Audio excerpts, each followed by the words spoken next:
It's incredible to be here. I'm Laura Waters Hinson. I'm a longtime friend of Windrider and participant in Windrider. I'm on the film faculty at American University, and I'm also a filmmaker myself, and so it's a great honor to be here with all of you tonight. So I'll do a very brief introduction because not everyone was fully introduced, but the man Troy Kotsur needs no true introduction. An Academy Award winner, BAFTA winner, Critics' Choice Award, Screen Actors Guild Award, it goes on and on. Troy is also a director in his own right of a feature film called No Ordinary Hero, the Super Deafy movie. And so I really need to see that. And we all need to see that. Secondarily here, we have Sean Schiavolin, sorry, I'm learning. Schiavolin, did I say it correctly? Schiavolin. Yes. And you are the director of the film. And Sean is an Austin-based film director who focuses on stories that explore cultural environments, human connection, and man's search for meaning.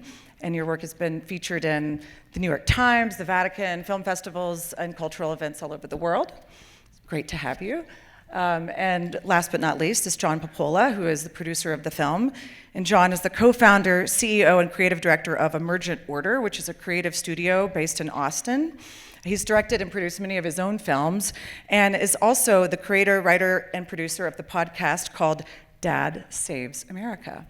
So thank you all, and we're going to start with a softball question here, which is, how did this film come about? How did you all meet?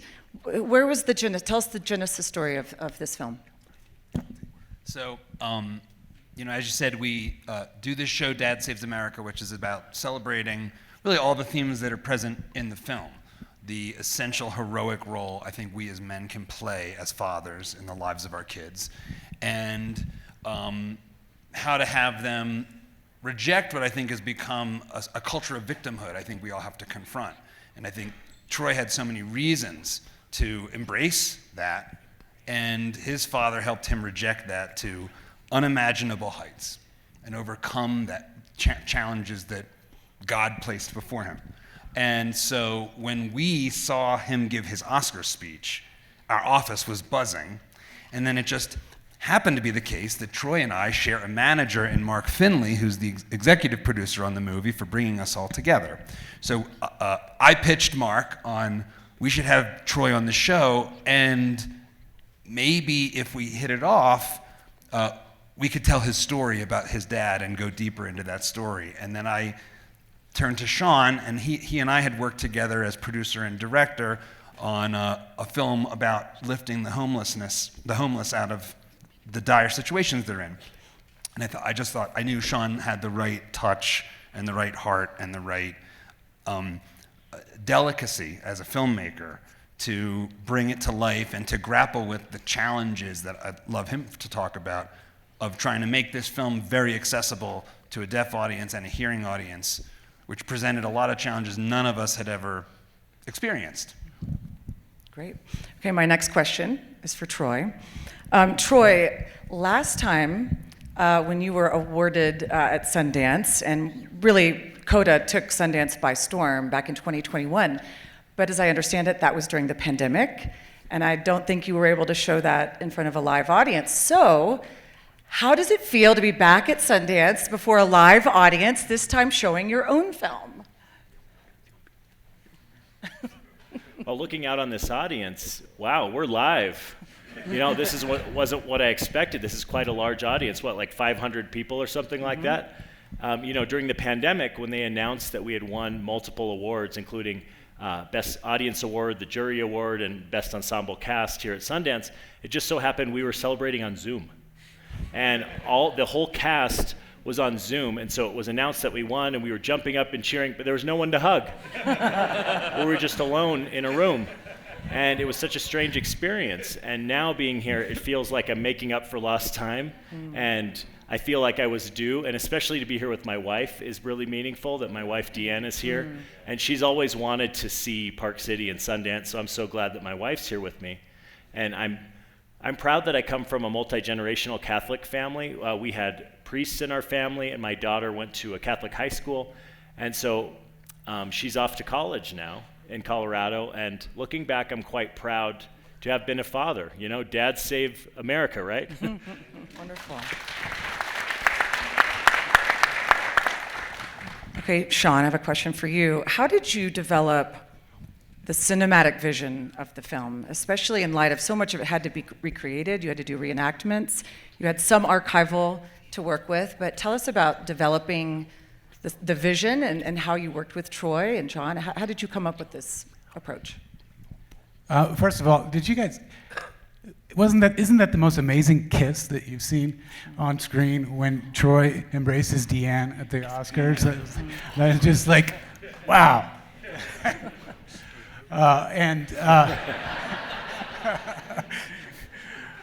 So I just She's over there wearing a blue hat. That says a lot. And I mean, everything that comes out of this man right here is like full volume expression, beautiful. Like, the guy's an artist. So I guess the answer is just I developed it out of fear of letting him down. Hey, you know, the important thing is trust, right? And so we felt that we believed in this project. We had a mutual trust. And you were asking me for family photos. And I was like, where are those photos? You know, from when I was growing up and when I was young, I had to dig around in storage. I had to call my brothers. Hey, do you have these photos? And I had to collect them all. And I found these VHS tapes. And I gathered all these materials and handed them over to these guys to do the dirty work. It wasn't my problem, but you know, it was amazing how it came out, and very touching. So I'm so grateful for you for letting me share this story.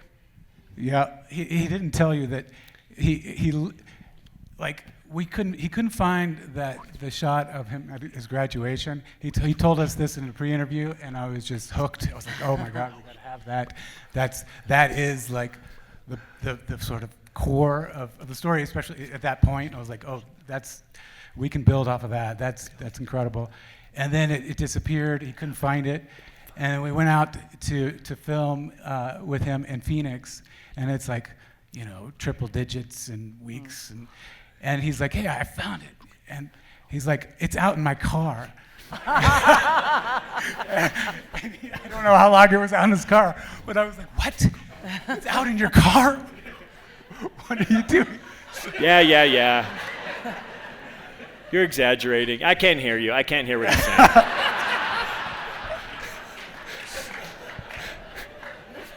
You know, but to get to your question, you know, it was all. You know, I think every project is certainly poses its unique challenges, and it forces you to make creative decisions based on limitations or you know, opportunities.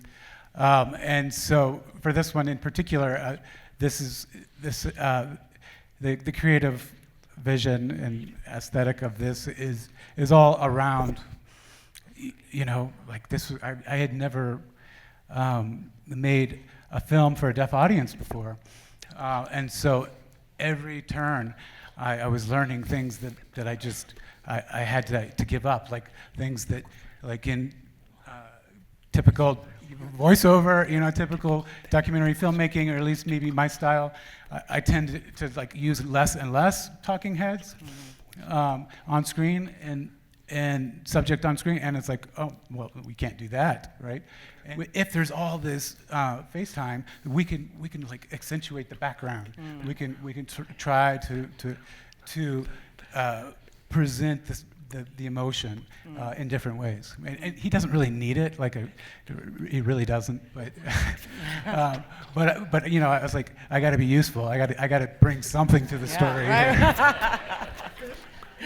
Yeah, it came together so beautifully. And one of my favorite moments is when Troy said, "Dad was my hero," and it got me thinking about, you know, so often the experts in storytelling will tell us that we need, there's got to be a problem in the protagonist's life, and so often one of the most cliched kind of tropes of somebody's background is an absent father, or a father who was abusive, or a deadbeat dad, right? And this film turns that assumption on its head. And so I guess my question for you is, Why is the positive portrayal of dads in film so powerful and so needed, and why do we not see more of it? That's a really good question. It makes me think twice because I really feel that regarding fatherhood and regarding why my dad was my hero, I ended up forgetting that he was in a wheelchair. I forgot that he couldn't sign. I just looked at him as a strong person. His spirit was incredibly strong. He didn't let anything stop him. Like I mentioned, he didn't care what people thought about him.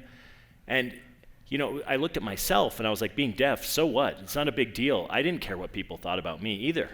And I wasn't broken. I'm not broken. And my dad saw me as a human being. He didn't see me as deaf. He wasn't trying to fix me.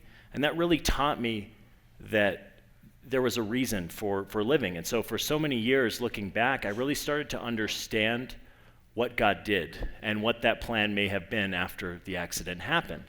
And maybe it wasn't my time. Maybe that had to happen for a reason that led me to where I am today. And so I felt like sharing this strong message that could reach people. And it was what was so beautiful about family and my parents being involved in my life and loving me with all their spirit, and parents being involved in their children's lives. So I really wanted to share that message with the world in this short film, and that's why we're here. I think one other thing I'll say about this is it's an interesting dramatic challenge that you're bringing up, because conflict is the heart of drama. And I think the relationship we have with our parents is sort of a natural place to focus on conflict, because we all have a lot of conflict with our parents at one point or another. And in another way, and I think this is embedded in the film, there's someone wise, I think, said that you don't really become a man or an adult until your parents pass. And as a parent myself, I have an 18-year-old who's about to go off to college. I still see him like a little baby. And so now I understand, like, oh, my parents look at me, I'm 46, like I'm a baby. And so that there is this tension we have, even when we have a loving father, even when we have a great hero, that we are in their shadow in some way. There is a weirdness to that relationship of father to son or daughter, mother and daughter, mother and son. And so I think as filmmakers seeking drama, we gravitate towards where the pain is there. But I think we need more of the other side, which is there's other parts of drama that we can bring to the foreground and celebrate these relationships that are so essential to founding civilization in a bedrock that is strong and firm. And I think that's what this movie's about. This is about Troy having every aspect of that foundation whacked at with a sledgehammer, and it's standing strong, and him realizing there's nothing he can't do because of that. And I think that's really powerful. I think that's what we as parents are called upon to do for our kids. And so that's what the movie's about. For me, that's why, like, as a Dad Saves America production, that's where the themes come to the surface. And it's always nice when you can lead with character instead of theme, and yet still have the theme be so powerful. And so that's something that was exciting about this from day one. Absolutely. And I'd also like to add that my dad was extremely busy. He was a police chief, and it was quite a dangerous job. And he had 4 children at home. And my youngest brother drowned in our swimming pool, and his brain no longer functioned due to that. And so my father was also involved in taking care of my little brother when he was young. And when my dad got in his car accident, he never stopped. And he never stopped being a father at any moment. So, looking at myself, I was like, I'm deaf. Like I said, it's not a big deal to me, because look at what my father did. And he helped me become who I am. And everything he did made me who I am. And he even took the time to learn sign language, because communication was so important. Even though he was a police chief, so busy, having 4 sons, having 4 wild boys at home, he still found time to engage with me in sign language, took me water skiing, golfing, hunting, and all of the above, and he saw me as capable. And that's why I feel like, hey, look, that's why being a dad is so important. That's why being a hero is so important. Just be involved in your family's life, and that's a big part of who I am. And you need to think of things like that perspective. The reason why I'm okay is because of my dad. You know what I mean? And I'm so grateful to have had that positive role model in my father. And I've heard a lot about abusive fathers and about divorce and about all of these conflicts and issues. But my mother, speaking of my mother as well, is she continued to support my father through all of that hardship. And she let me do whatever I dreamed as well. So I think that's why our message is so important and why it resonates. It's no surprise to anyone that there is a fatherlessness crisis in this country. Upwards of 20 million children live in a household that does not have either a biological father or an adoptive father or a stepfather. I'm wondering, how has this film been used in terms of social impact, and what is the response that you're seeing from audiences to the message of the story? This is still kind of the start of the journey for the film in a way, because we debuted at Tribeca and we're so happy to be here.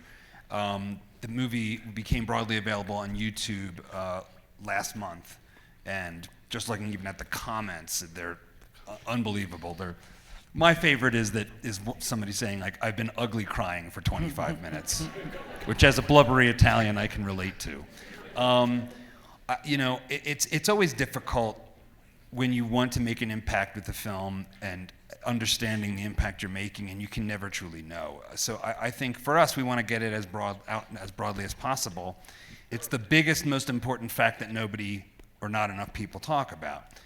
If you have an active father in your life, you will do better on every single measure that we have. And if you don't, you are at a lot of risk. And so we can harp on the negative and the absence, and that's great, but I think what this is trying to do is to provide that light. We have so much negativity in our society today. We have so much focus on what's broken, and that doesn't leave you with a path. And I think what the movie is trying to do from an impact perspective is shine a light on a path to meaning and purpose. You said that, like, this is the stuff that Sean is all about, and me too, is creating films that are about the man's search for meaning, Viktor Frankl. And that's what this is trying to do. I'm going to turn it over to Sean because I know he has things to say about that. Sure. What do I have to say? I think, my thought goes to Greg selecting the film in Tribeca and starting there. There seemed to be a sort of a general sort of the time to honor fathers, and I think what are we doing? As a storyteller, you just tell the story, and hopefully that opens doors, ideas, potentials with young storytellers, filmmakers.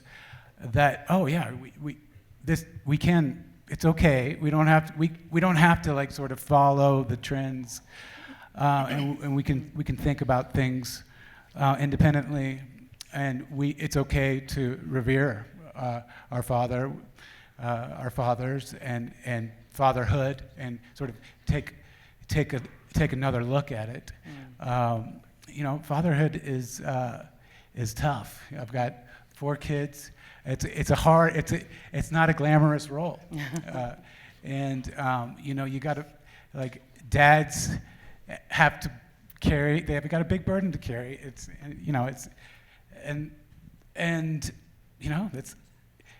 Lynn Kotsur is this sort of icon of fatherhood that can carry a family through tremendously hard times and tremendous challenges, and to exalt a character like that and to show a character like that to large audiences is what we can do.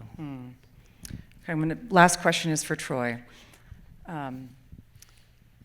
Sure. If I may just add one more thing. Sure. I agree completely with Sean said, especially of what is unforgettable is you always remember what my dad did in my heart. I'll always remember it in my heart.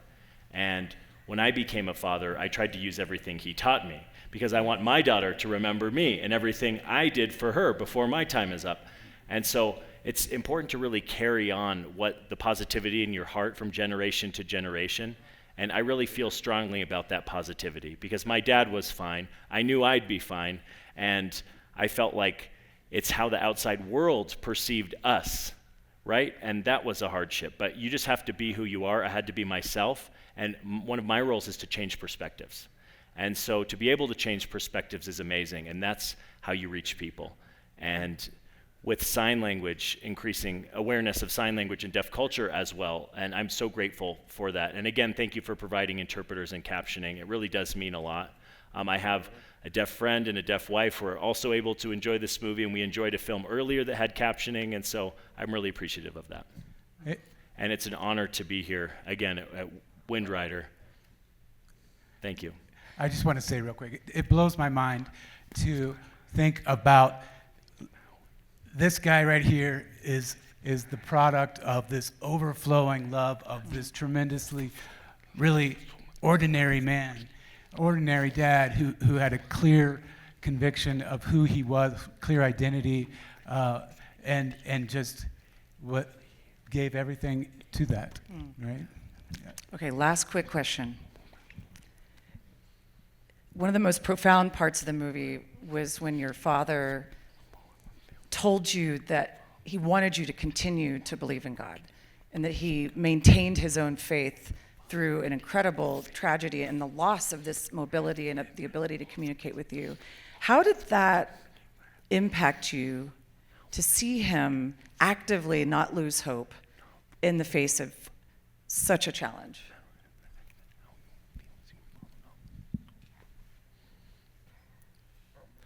When I was young, I remember that my dad always tried to teach me about God.